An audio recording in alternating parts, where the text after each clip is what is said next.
Tu te souviens, vacances du pouvoir constaté, suspension de l'Union africaine, serment du nouveau chef de l'État le 17 octobre. Une semaine est passée et tout s'est emballé. Aujourd'hui, je te donne les faits clés, le base juridique et tout ce qui a changé pour la suite. Rappel est clair, après les mobilisations menées par la génération Z, l'armée a pris la main. La HCC a constaté la vacance du pouvoir et a invité le colonel Michael Anjanirin à assurer les fonctions du chef de l'État. Serment prêté le 17 octobre dernier à la Haute Cour constitutionnelle Antananarivo. Chers amis, je suis Prosper Antialoun, je suis entrepreneur et j'accompagne également les gens qui investissent et entreprennent à Madagascar. Dans ce cadre, je me dois de vous informer sur la situation politique à Madagascar qui a un impact sur vos investissements. Cette vidéo fait suite à quelques vidéos d'informations que j'ai partagées il y a quelques semaines, il y a quelques jours. Je mettrai les liens dans la description pour vos besoins. La nomination d'un Premier ministre proposé par l'Assemblée nationale a suscité de vives critiques, surtout de la part de la génération Z, au motif d'un manque de concertation et d'inclusion. Dans ce type de transition, l'enjeu n'est pas le casting, mais la méthode. Consultation élargie, feuille de route claire et calendrier lisible. La SADC annonce d'ailleurs une mission conduite par Joyce Banda pour écouter toutes les parties prenantes et mettre en place un dialogue structuré. La SADC, durant toute la semaine passée, a mené une mission d'écoute et de bons offices auprès de toutes les parties prenantes. Des réunions, des échanges et même la participation de tout un chacun parce qu'ils ont mis en place 2 canaux. Un numéro pour envoyer des SMS si on a des envies, des partages à effectuer et un autre numéro pour envoyer des messages WhatsApp. Il faut noter que tous les envois devraient partir d'un numéro enregistré à Madagascar.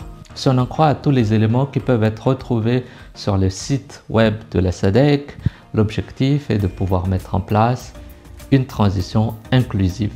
L'Union africaine a suspendu Madagascar après la prise de pouvoir par les militaires et selon l'article du Guardian, l'enjeu de cette suspension sont les financements et la coopération avec les partenaires techniques et internationaux. La condamnation de l'ONU pèse surtout sur l'accès aux guichets internationaux. Si vous êtes intéressé à aller plus loin, vous pouvez lire l'article écrit par AP News.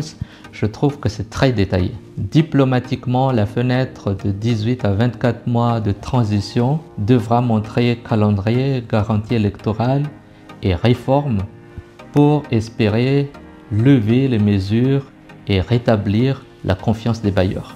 D'ailleurs, le serment devant la HCC ancre la transition dans une démarche institutionnelle, même si le contexte est né d'un coup de force.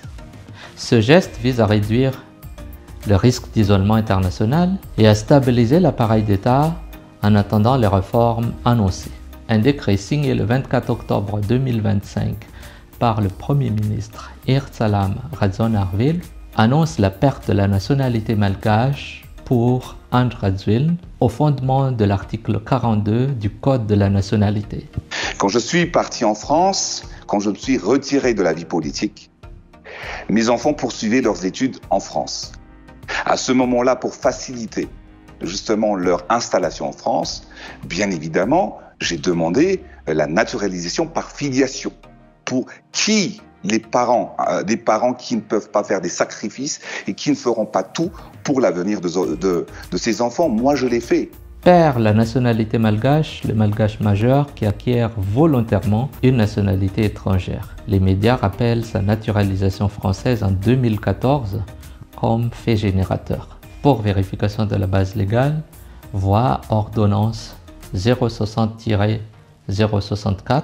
Point technique, l'article 42 vise la perte par acquisition volontaire d'une nationalité. C'est un effet automatique à la date d'acquisition étrangère. D'autres articles de 45 à 48 organisent d'autres cas de perte et de déchéance avec effet, par exemple, la date d'allégeance, l'extension familiale, etc. Ce que cela implique si l'acquisition étrangère est établie. Dans notre cas ici, c'était une acquisition de la nationalité française en 2014. L'effet juridique est puissant sur la qualité d'être malgache et soulève des questions sur l'éligibilité passée et surtout la légitimité politique. Le débat contentieux est très probable Il va y avoir des questions de preuve, des questions de procédure, des questions d'opposabilité. Mais le signal politique est déjà majeur et en plus, la plupart des presses mondiales s'en sont emparées. À l'île Maurice, les autorités ont annoncé des arrestations et des procédures liées à un vaste circuit de blanchiment d'argent mentionnant le nom de Mam Rawat-Mang et de ses proches. Plusieurs dépêches et médias mauriciens font état de gel d'avoirs et d'interpellations le 24 octobre 2025. Il est possible aussi qu'il y ait des ramifications internationales dans cette affaire. Ce dossier touche au cœur des interactions entre le pouvoir économique, les marchés publics et les financements politiques. S'il se confirme, il peut reconfigurer des réseaux d'influence et accélérer des mécanismes anticorruption tant attendus par les partenaires. Ce que tout cela change maintenant, c'est la gouvernance. La transition sera jugée sur la méthode inclusivité, calendrier et transparence budgétaire. Deuxième volet, c'est la diplomatie. La SADC, l'Union africaine et l'ONU fixent un cadre d'exigence. Les appuis reviendront pleinement si la feuille de route est crédible. Et sur le volet économique, les signaux anticorruption sont déterminants du retour des projets et des capitaux. Voilà, ce sont quelques analyses fact-checked et utiles pour la prise de décision. Sinon, je t'invite à t'abonner à ma page si ce n'est pas encore fait. Sur ce, je te dis au revoir, à très bientôt.